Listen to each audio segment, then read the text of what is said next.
Se me ha acabado el presupuesto para dubstep y partículas, así que aquí la tenéis, la intro de Micro for Fun. El puto amo. So we have Ruben like kind of near live, there? Yeah. Perfect, yeah. We have the live play. With that awesome debug text. Yeah, there it is. Yeah. With the awesome debug text. Everybody, it's PTR. Look forward, and we're talking about dev stuff right now. This is what it looks like sometimes.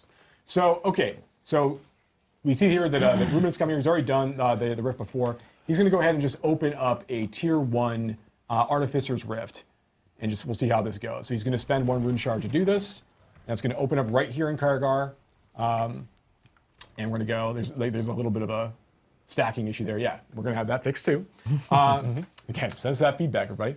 And you're going to dive into your first pit run. Now, each pit experience it's a randomized layout filled with random monsters.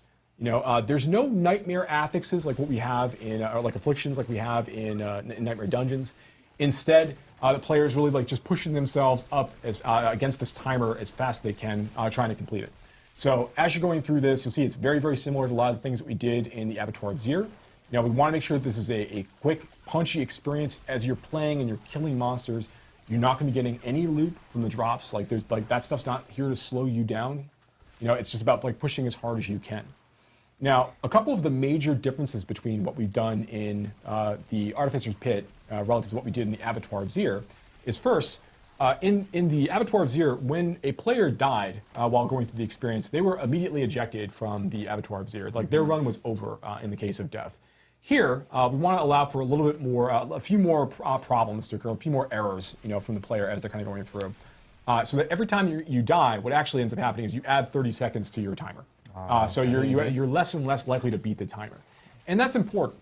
At the end of the timer, you're not ejected from the pit. Like if you don't actually manage to keep time with the timer, you just don't get the mastery objective completion. And the mastery is tied to masterworking materials that you'll be using to go through the masterworking process for your items. In fact, the pit, as Charles referenced earlier, is the place you need to go in order to obtain the bulk majority of those masterworking materials. So while you can get to the end of the experience and you will get rewards for having defeated the boss by the end of a pit run if you don't manage to finish it with the timer in mind, you won't get access to those materials. So why is this? So one of the things we recognize that we think is very unique to Diablo and to SARPGs in general is that a lot of times players are making like efficiency bets about how they choose to engage with content. They're deciding, okay, I can kill monsters of this level fairly easily and without much risk. How much further beyond this level can I push in order to maximize the rewards I'm getting from the runs that I'm doing, and while also like maintaining good cadence and like managing my risk? And that's kind of like that fun sweet spot that we think works really, really well.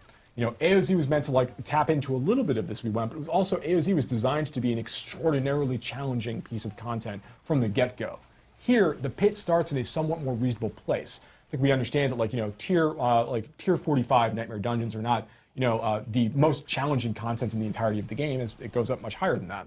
And the pit does as well, as the pit can go like well past tier 100. So you can be fighting level 200 monsters, level 250 monsters as you go deeper and deeper into the experience.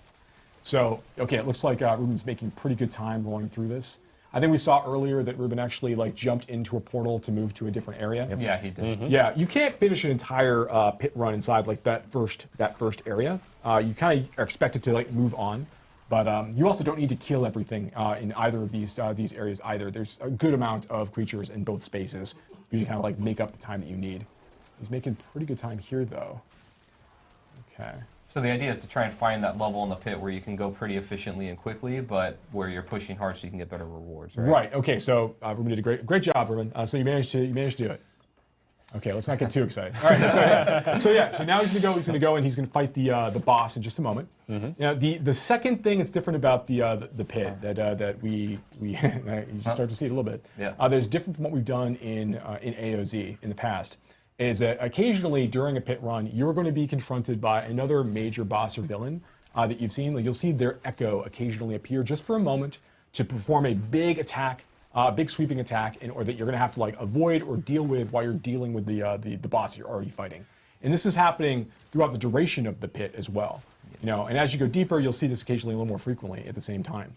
So these are just another complication, like another thing that you're going to have to be thinking about while you're playing and trying to like remember the sorts of patterns. Eventually you'll see a couple of these appearing as well. You know, so like you'll be dealing with that like that kind of pattern following as you play deeper and deeper into the pit. Yeah, I'll so, say so it's kind of like Elias, for instance, like a shade of Elias. Kind Yeah, of so you can come and do an attack. just do an attack in the middle A of the shade run. of Lilith can appear as well. A shade of Lilith can also appear, which is pretty cool. These are definitely tough, like tough things as you go deeper and deeper, and eventually you might see a couple of them as well in combination. So okay, so here Ruben killed the boss, got a number of different drops. There's a bug in this version that we're looking at right now where the items they're dropping are not actually ancestral, but that's not the case when players will be playing on the PTR. You all see ancestral items as the rewards for killing the boss here at the end. And then after that, when you open the chest, you're going to see that there's a bunch of obdicite that popped out of it, which is a masterworking material. You know, I think he got 5, you know, from the first run. So as you go deeper in the pit, there's basically 3 tiers of masterworking materials that you're going to be able to earn through. So there's the obdicite, there's the ingolith, and then there is the neath iron. So these are available as you go deeper and deeper into the pit experience. I think obdicite right now is like tiers 1 to 20. You know, you'll be getting like amounts of obdicite. As you go from like 21 to 40, you get amounts of ingolith, and as you go to neath iron and beyond, as you go into like 40 and beyond,